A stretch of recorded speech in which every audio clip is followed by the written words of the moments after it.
Hello. Let's take a look at today's package.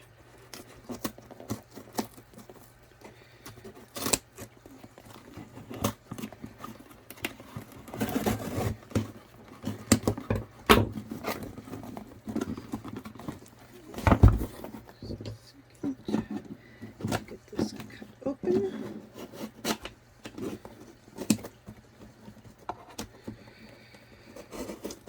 There we go. Great.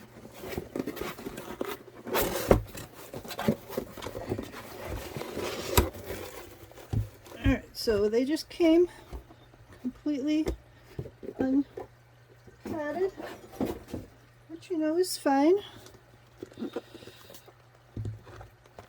So I got 2 Canson watercolors, XL, 30 sheets each, 9 by 12, 140 pounds, 300 grams.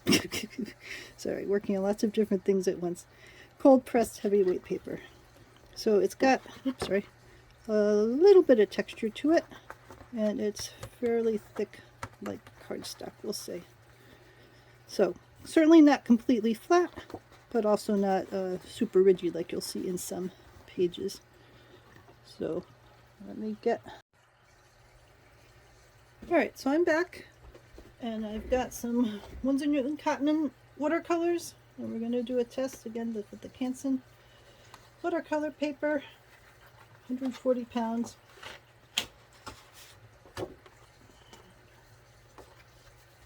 On top.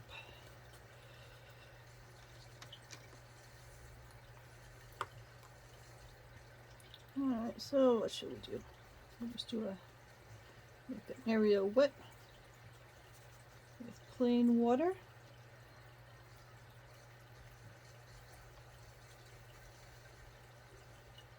And I'll put a little bit of glue in there.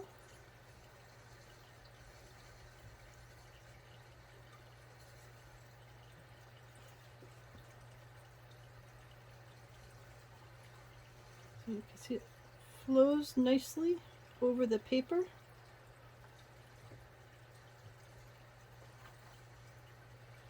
You can see the texture in there.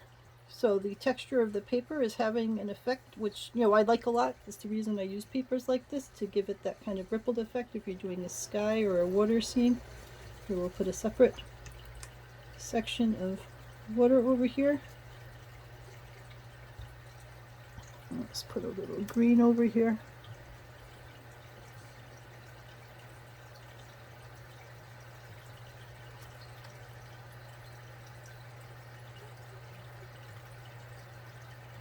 And again, you can see how the texture is affecting it and how it is spreading across the area.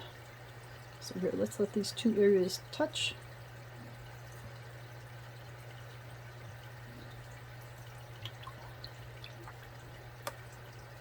Put a little more blue over here. And here, I'll do some on the dry area.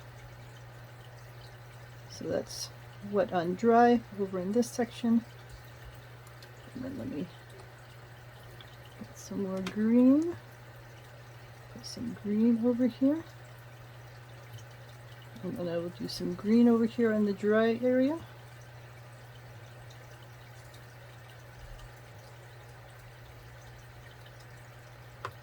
And heck, we'll do some mixing on the dry area.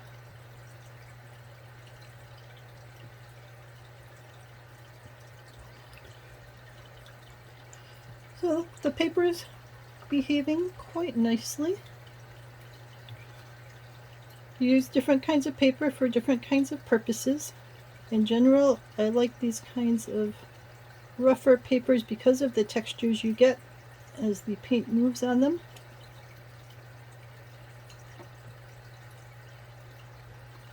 I like we'll call them a little better quality papers, because then when you try to, I'm just trying to get my brush a little clean. So I can drag through that and get that to clear back out again. The paper holds up to a bit of scrubbing and manipulation like that. So that would be if you're trying to pull out a highlight or something, you know, if you're drawing an orange and then you pull out a little highlight to make it gleam where the light's hitting it. So in general, I like this paper a lot. It works well for the kinds of projects I'm going on. It is not super expensive like some of them, so you're not too worried about you know, spending a ton of money if you're just practicing to get the hang of how to do colored washes and so on. But at the same time, it'll behave well for you so that the practice that you're doing is actually a productive practice, that you can really get a sense of how to pull out highlights or how to have washes melded together or all that other kind of stuff. So this is Canson Watercolor 9x12, the 30 pack, 140 pound, 300 grams. Let me know if you have any questions about this.